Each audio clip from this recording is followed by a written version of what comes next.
Hi guys, welcome to movie guys. Hi guys, welcome to movie guys. మేము ఇప్పుడు 2 సినిమాలు రివ్యూలు చెప్పాలనుకుంటున్నాం అండి. చెప్పు. ఒకటి ప్రసన్నవదనం, రెండోది మన అల్లరి నరేష్ గారు నటించిన ఆ ఒక్కటి అడక్కు మూవీ, కమ్బ్యాక్ మూవీ. ఎస్, ఇక్కడ అల్లరి నరేష్ గారి సినిమా ఫస్ట్ చెప్దాము. ఆ ఒక్కటి అడక్కు అడగను. టైటిల్ చూసి మేము సినిమాకి వెళ్ళామండి. ఇది ఒక కమ్బ్యాక్ మూవీ అనుకుని వెళ్ళాం. అల్లరి నరేష్ గారి కామెడీ, వెన్నెల కిషోర్ కామెడీ రెండు కంబైన్ అయితే పిచ్చ కామెడీ ఉంటుందని ఊహించుకుని వెళ్ళామండి. ఇక్కడ ఏంటంటే 2 మాస్టర్ మైండ్స్ కామెడీస్ ఇద్దరు. వాళ్ళిద్దరు కామెడీ జోన్లోకి ఎవరు వచ్చినా నవ్విస్తారనే ఉద్దేశం మాది. అందుకని ఈ మూవీకి వెళ్ళాము. కమ్బ్యాక్ మూవీ అనుకున్నాము, బట్ స్లో నరేషన్ అనిపించింది మూవీ. చాలా బోరింగ్ సీన్స్ పెట్టాడు. ఇక్కడ ఫ్యామిలీ ప్రాబ్లమ్స్ వల్ల పెళ్ళి పోస్ట్పోన్ అయ్యి మెల్లిగా అట్లానే వెళ్ళిపోతూ ఉంటుంది. పెళ్ళి చేసుకోకుండా ఉండిపోతాడు. ఒక గవర్నమెంట్ ఆఫీసర్ అతను మ్యాట్రిమోనీలో అప్లై చేస్తాడు. పెళ్ళి కాలేదని ఇంకా తీసి మ్యాట్రిమోనీలో అప్లై చేసి అక్కడ హీరోయిన్ పరిచయం అవుతుంది. ఆ హీరోని మోసం చేస్తాడు. అదంతా ఓకే. నేను చెప్పిన మూవీ ఒక హీరో పెళ్లి మీద ఉంటుందని ఎక్స్పెక్ట్ చేశామండి. ఫస్ట్ హాఫ్ అంతా హీరో పెళ్లి గురించి, హీరో చేసిన కొన్ని సీన్లు, హీరో పెళ్లి గురించి చేసిన కొన్ని తపన ఇవన్నీ చూపిస్తారు ఫస్ట్ హాఫ్ అంతా. కానీ సెకండ్ హాఫ్ అంతా ఆ పెళ్లి మీద పోదు. ఏదో మూవీ ఒక మెసేజ్ ఓరియంటల్ మూవీ మాదిరి పోతుంది. అల్లరి నరేష్ మూవీ అంటే ఒక కామెడీ ఎక్స్పెక్ట్ చేస్తాం. కనీసం ఒక ఫస్ట్ హాఫ్లో ఒక 4-5 కామెడీ సీన్లు, సెకండ్ హాఫ్లో ఒక 2-3 కామెడీ సీన్లు ఉన్నా కూడా మూవీ చాలా బాగుంటుంది. అల్లరి నరేష్ ఫైట్లే కామెడీగా చేసిన సినిమాలు చాలా ఉన్నాయి. బట్ దీంట్లో అంత కామెడీ అనేది ఉండదు. ఒక 4-5 పంచులు తప్ప అంతగా ఏమనిపించలేదు మూవీలో. సో ఫస్ట్ హాఫ్ అంతా మూవీ ఒక లెవెల్లో పోతుంది, అంటే కొంచెం స్లోగానే పోతుంది. ఇంత స్లో అల్లరి నరేష్ ఎందుకు తీసుకున్నాడో స్టోరీ తెలియదు. కానీ యాక్చువల్గా అల్లరి నరేష్ సినిమాలలో ఫాస్ట్ నరేషన్ ఉంటారండి. ఏ సినిమా అయినా తీసుకోండి, గీతలు కానీ ఏ సినిమా అయినా తీసుకోండి, ఫాస్ట్ నరేషన్ ఉంటుంది. అండ్ స్టోరీ సెలెక్షన్ కూడా అలాగే ఉంటుంది. కామెడీ టైమింగ్ కూడా అలాగే వెళ్ళిపోతుంది. స్టోరీ అనేది వెళ్ళిపోతూ ఉంటుంది. బట్ ఈ మూవీలో మాత్రం స్లో నరేషన్ అనిపించింది. స్క్రిప్ట్ కొంచెం స్లో అనిపించింది. ఇక్కడ హీరోకి పెళ్లి కాకపోవడము, అతను పెళ్ళికి ట్రై చేస్తూ ఉండటము, మధ్యలో మ్యాట్రిమోనీలో హీరోయిన్ పరిచయం కావడము, తను మోసం చేసి సెకండ్ హాఫ్ అంతా మెసేజ్ ఓరియంటల్ మాదిరి అయిపోయిందండి మూవీ అయితే. సెకండ్ హాఫ్ అంతా చెప్పడమే ఈ మూవీ ఉద్దేశం. సెకండ్ హాఫ్ అంతా అదే. ఫస్ట్ హాఫ్ అయితే మర్చిపోతాం. అసలు ఫస్ట్ హాఫ్ అనేది మాకే మతికిలేదు. ఫస్ట్ హాఫ్ చూసాం కానీ అదంతా స్లో అసలు చాలా బోరు. ప్లస్ దాంట్లో కామెడీ సీన్లన్నా పెట్టి కొంచెం బోర్ అనిపించినా కూడా అదొక రకము.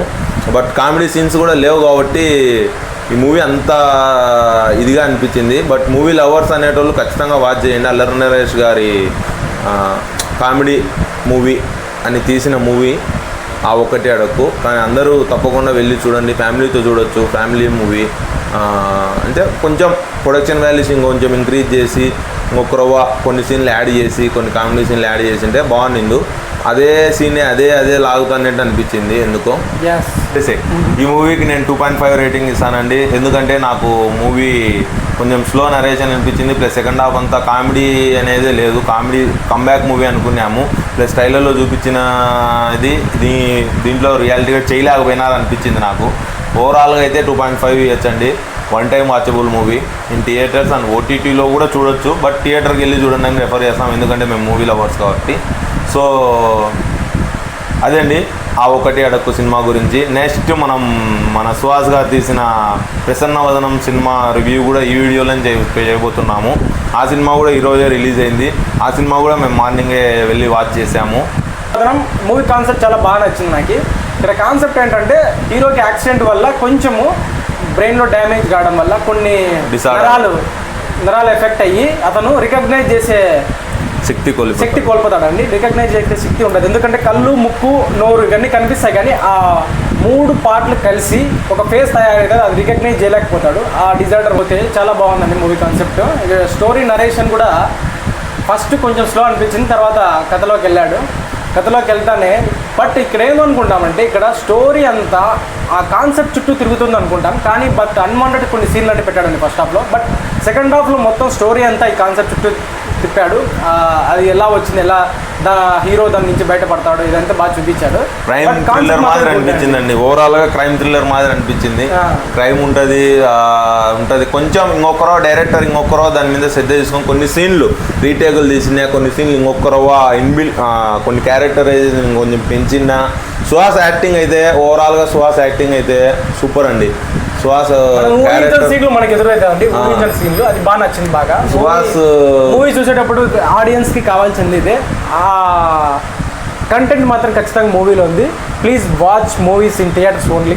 సుహాస్ యాక్టింగ్ కోసమన్నా మూవీకి వెళ్ళొచ్చండి. సుహాస్ యాక్టింగ్తో ఆడియన్స్ని కూర్చోబెట్టేసినాడు. ఆయన అన్నట్టు సుహాస్ కొందరు హీరోలకు ఏడుపు సెట్ కాదండి. బట్ సుహాస్ మటుకు ఏడుచే సినిమా హిట్ అవుతుంది. అది సెంటిమెంట్ మాదిరి. మాకైతే మేము చూసిన ఈ మధ్యకాలంలో చూసిన సినిమాలు అయితే అట్టని సుహాస్ ఏడిపించాలని కాదు. సుహాస్ ఏడుస్తే చాలా బాగుంటాడు. అందరు హీరోలు నవ్వుతే బాగుంటాడు అంటే సుహాస్ ఏడుచ్చారు చాలా బాగుంటాడు. బట్ ఈ సినిమాలో సుహాస్ యాక్టింగ్ కోసము 1 పాయింట్ రేటింగ్ ఎక్కువ ఇవ్వచ్చు. సుహాస్ యాక్టింగ్ చాలా బాగా చేశాడు. ఫస్ట్ హాఫ్ సినిమా కొంచెం అటు ఇటుగా పోయినా సెకండ్ హాఫ్లో కొంచెం ల్యాగ్ అనిపించింది. ఫైనల్గా 1 టైం వాచబుల్ మూవీ అండి. In theatres only. థియేటర్స్కి వెళ్ళి చూడండి, ఎందుకంటే మేము కూడా మూవీ లవర్సే. సో ఇదండి ఈరోజు రివ్యూ. టోటల్గా మన ప్రసన్న వదనంకి మనం ఇచ్చే రేటింగ్ ఎంతంటే తేజ ఈ టోటల్ కాన్సెప్ట్ అయితే మూవీ నాకు బాగా నచ్చిందండి. కొంచెం ఫస్ట్ హాఫ్ కొంచెం స్లో అన్నట్టు మర్చిపోయినా రే. ప్రసన్న వదనం మూవీ క్లైమాక్స్ ఫినిషింగ్ అనేది నాకు నచ్చలేదు. ఎండింగ్ అనేది లేదు. ఎండింగ్ కోసం జస్టిఫికేషన్ ఉండాలి కాబట్టి అది కొంచెం ఇచ్చిండే నాకు బాగుంది అనిపించింది. అది ఎండింగ్ అనేది చాలా ఏదో అట్లా టక్ అని అయిపోయింది. అది ఏదో కొంచెం లాస్ట్ లో ఒక సీన్ యాడ్ చేసి తన కేసులో నుంచి బయట పడినాడు పెళ్లి ఇంకోటి అనేది కొంచెం ఒక యాడ్ చేసి బాగుంది. ఒక్క సీన్ చేసినే బాగుండింది. ఆ ఫినిషింగ్ ఎండింగ్ అనేది కొంచెం ఇదిగా అనిపించింది, అసంతృప్తి అనిపించింది. ఎందుకంటే మన ఆడియన్స్ ఫస్ట్ సినిమా అంతా ఎట్లున్నా లాస్ట్ 15 మినిట్స్ అనేది సినిమా ఎట్లుందనే చూస్తారు. జస్టిఫై చేశాడా లేదా అనేది చూస్తారు ఆడియన్స్. ఆ క్యారెక్టర్ చేశాడా లేదా అనేది. బట్ ఓవరాల్ గుడ్ కాన్సెప్ట్ అండి. చాలా బాగుంది. మంచి హిట్ అనుకోండి. సుహాస్ హిట్ అండి. 1 టైం సరే నువ్వు. నేను టోటల్ మూవీ అంతా కాన్సెప్ట్ బాగుందండి. కొంచెం జస్టిఫికేషన్ ప్రాబ్లం వల్ల నేను 5కి 2.85 రేటింగ్ ఇస్తున్నాను. మావాడు ఎంత ఇస్తాడు చూడండి. నేనైతే ఈ మూవీకి 3 రేటింగ్ ఇస్తానండి. ఎందుకంటే సుహాస్ గారు చాలా కష్టపడ్డారు. ఆయన యాక్టింగ్ కోసం కూడా నేను 3 ఇవ్వచ్చు రేటింగు. చాలా బాగుందండి మూవీ అయితే. 1 టైం వాచబుల్. సినిమా టేకింగ్ కానీ ఆ కెమెరా యాంగిల్స్ కానీ బాగున్నాయి. కొంచెం కొన్ని సీన్స్ ఏదన్నా కొంచెం రీటేకులు తీసినా ఇంకోటి ఏదైనా చేసినా చాలా బాగుంది. కొన్ని సీన్స్ నాకు ఏదో అట్లే పెట్టేసినారనిపించింది. సో అవి కొంచెం ఇంకొకరు చేసిందే కొంచెం యాక్టిస్ట్ని పెంచిందే కొంచెం. మేము మూవీ రివ్యూస్ కారణం ఏంటంటే మేము మూవీ లవర్స్ అండి. మూవీస్ ఎక్కువ చూస్తూ ఉంటాము. మేము మూవీ చూసేటప్పుడు ఈ సీన్ ఇక్కడ పెట్టింటే బాగుండింది, ఈ సీన్ ఇక్కడ పెట్టింటే బాగుంది అని మేము డిస్కస్ చేసుకుంటుంటాము. జడ్జిమెంట్ కూడా ఇస్తుంటాము. ఈ సీన్లో ఇక్కడ ఇట్లా అవుతుంది చూడు, ఇక్కడ ఎట్లా అవుతుందో చూడండి. మేము చాలా గెస్ట్ చేసాము. చాలా మూవీసే ఉన్నాయి. ఈ మూవీలో కూడా చాలా గెస్ట్ చేసాము. అవన్నీ డిస్కస్ చేసుకోవడం మంచిది కాదు. బట్ ఈ ఓవరాల్ గుడ్ మూవీ అండి. అట్లా చేస్తాం కాబట్టి ఎట్లనో మామూలుగానే మాట్లాడుకుంటాం కదా. అదేదో కెమెరా ముందర మాట్లాడుకుంటామని యూట్యూబ్లో ఒక ఛానల్ ఓపెన్ చేసి దాన్ని రివ్యూల కిందకి చేయడం జరుగుతుంది. మీకు నచ్చితే సబ్స్క్రైబ్ చేయండి. నచ్చగలేదంటే ఊరికి చూసి ఒక లైక్ కొట్టండి. మా ఆనందం కోసం అన్నా చేస్తున్నాం కాబట్టి. Okay, please watch movies in theatres. మరి కొద్ది రోజుల్లోనే మీకు నెక్స్ట్ మూవీ వస్తుంది. Next Friday or Saturday. Please watch our channel movie guys. Bye.